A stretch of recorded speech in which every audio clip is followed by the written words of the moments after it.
Vamos a desplazarnos con el amigo Luis Rosales. Vamos, que te voy a mostrar Esto es televisión verdad, así que vamos a desplazarnos. Televisión verdad en vivo. Exacto. La información internacional habla de la visita de Joe Biden, ¿no?, en la zona de guerra con Rusia, en plena guerra. A ver, ¿podemos decir que Estados Unidos tiene guerra fría todavía con Rusia o no? Sí, claramente. ¿O es una guerra caliente a la luz de lo que pasó en Ucrania? En este rincón, sí, te lo digo así, sí, porque es una pelea, es casi un match de box. En este rincón, el presidente Biden. sí. En el otro rincón, el presidente Putin. En el medio, Zelensky. Claramente el que está peleando es Zelensky y Ucrania. Zelensky, que es el presidente de Ucrania, el estandapero. Bueno, es el estandapero, ¿no? ¿Qué pasó este fin de semana? Sorpresivamente, en un viaje que se decidió... Vamos a ver la foto primero. A último momento. A ver, mostrame dale. la foto. Dale. El presidente Biden apareció en la capital ucraniana, en Kiev. Ahí está entrando al Palacio Mariinsky, un palacio lindísimo en Kiev, que se ha mantenido por suerte intacto con los bombardeos. Era el palacio cuando los zares iban a Kiev, se alojaban en ese palacio. Súper custodiado, ¿no? Por el servicio secreto. Súper custodiado. Zelensky con su habitual uniforme de fajina, militar, y Biden, como corresponde a un presidente de Estados Unidos, con saco y corbata. ¿Sabés cómo fue el viaje? Impresionante. No. El sábado a la noche, Biden y su mujer Jill comieron pastas en un restaurante muy de moda en Washington, D.C. Sí. Todos decían, están allí, la están pasando bien.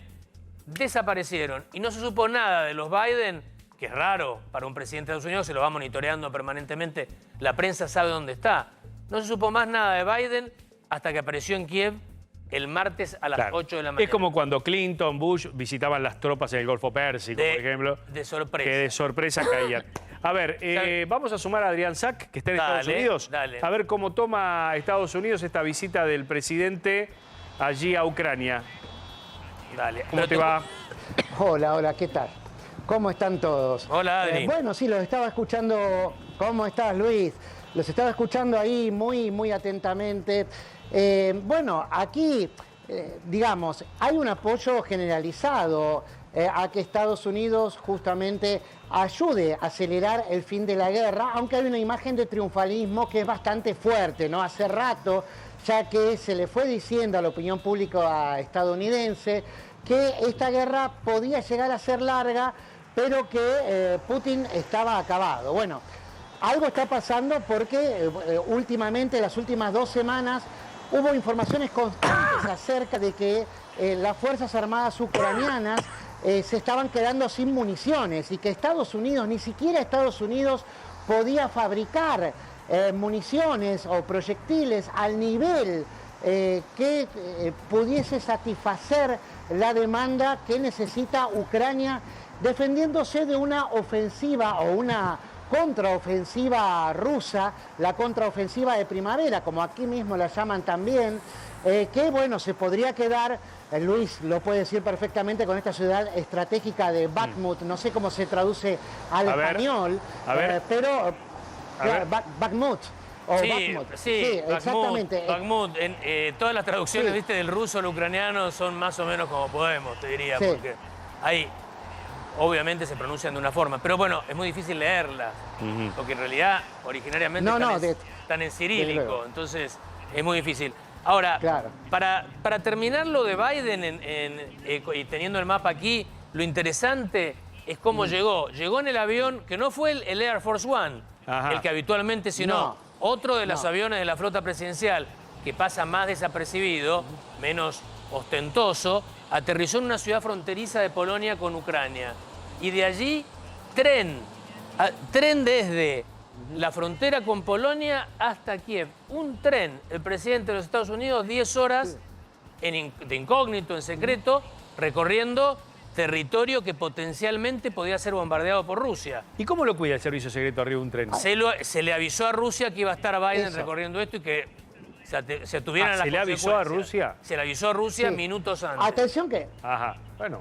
Putin también se está desplazando en tren desde hace un tiempo, porque justamente los aviones pueden ser rastreados mucho más fácilmente por los satélites. Ahora tenemos que agregar a los globos espías, ¿no? Claro.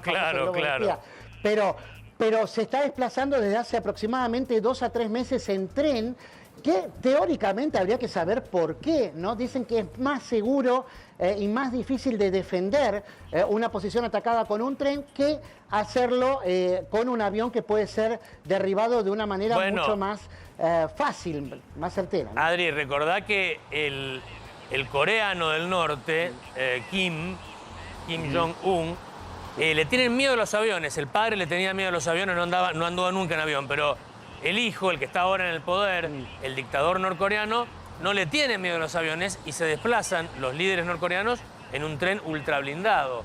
Corea ha llegado a viajar hasta Moscú en tren, 5 días en tren, en el Transiberiano. Claro, el Transiberiano. Transiberiano. Sí. Ahora, impresionante la presencia del presidente más poderoso de la Tierra en un lugar donde recién veíamos imágenes, después de ese palacio en el que estuvo en Kiev con Zelensky, recorrieron la principal catedral, muy cerca, ahí casi en el mismo complejo, estaba a metros. Cuando sale de la catedral Zelensky con Biden y todos los patriarcas, comienzan a sonar las sirenas de alarma antiaérea, porque el sistema de defensa antiaérea de Ucrania había detectado algún avión ruso que había despegado y que potencialmente podía bombardear la zona donde se encontraba. Ahora, esto es conociendo, automático. conociendo, y esto se lo pregunto tanto a Adrián Sack como a Luis, conociendo cómo se maneja el servicio secreto de Estados Unidos, si tenés que evacuar al presidente Biden del centro de Kiev, ¿a dónde lo llevas? ¿Qué haces? Bueno, tiene que haber un plan B, un plan C. Porque no es que está... Seguramente. A ver, cuando vinieron los presidentes a Mar del Plata a las cumbres, había un portaaviones en el mar. Seguramente, Pero acá, ¿dónde hay un lo barco en el evacuás? Mar Negro, cercano. Se puede ir a Moldavia, a Rumania, bueno, puede volver a Polonia. Deben haber Pero digo, helicópteros. te sonaban las sirenas acá en Kiev, ¿no? Sonaron. Sonaban las sirenas en Kiev. ¿A dónde lo llevas al presidente Biden? Y a donde se esconde Zelensky, que tan mal no le ha ido, te diría. Porque Putin lo tiene en la mira, Zelensky. Claro, claro. Adrián. Exacto. Hay que decir que estuvo solamente 5 horas en Kiev. Fue una visita hiperpublicitada. Se le avisó a Rusia cuando ya estaba en viaje Biden. Algunos dicen que fue antes, pero después dijeron que no. Y quédense tranquilos que si alguien va a estar custodiado, justamente es el presidente de los Estados Unidos. Y de hecho, esto fue como una provocación, ¿no? Hay varios... medios aquí en los Estados Unidos, entre otros la cadena NBC, que justamente reportaba que los blogueros rusos, que son muy tenidos en cuenta por la opinión pública rusa, que bueno, justamente no se puede comparar con el resto de Occidente en cuanto a acceso limitado a la información que tienen, decían que justamente habían dado en el clavo Estados Unidos porque nunca lo iban a poder atacar a Biden o matar a Biden, aun si fuera Bakhmut, que es donde estábamos hablando recién, ¿no? Donde se están librando batallas cruentas, que nunca lo iban a poder hacer porque Rusia no se iba a animar. ¿Y cómo lo tomaron? Bueno, que ahora los misiles hipersónicos, que son vistas como la gran salvación de Putin, como el arma que no tiene Estados Unidos y que puede cambiar el curso de la guerra, y se quedan como un cuento para contarles a los chicos, porque los adultos no se lo podrían creer jamás en Rusia algo así. Bueno, eso es lo que cuentan acá. Ahora, hay que decirlo, ¿no? Adri, Después, si decíamos, viste, yo empecé acá con Mariano diciendo, de este lado del ring, como si fuera una pelea de box, la pelea de la noche, la gran pelea de la noche es Estados Unidos-Rusia. La pelea de fondo. La pelea de fondo, Sí. ahí está. El ring es Ucrania, pero la gran pelea de fondo es Estados Unidos-Rusia.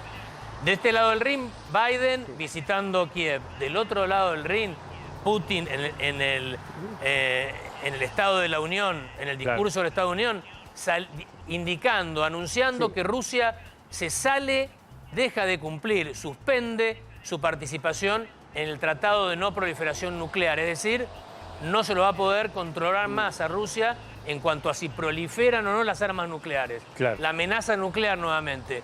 Putin muestra siempre, cada vez que tiene una amenaza concreta, la gran carta. Y la gran carta es, cuidado, que yo, Vladimir Putin, si presiono un botón puedo destruir la humanidad si lo quiero. Claro, sí, es dramático para la... Absolutamente.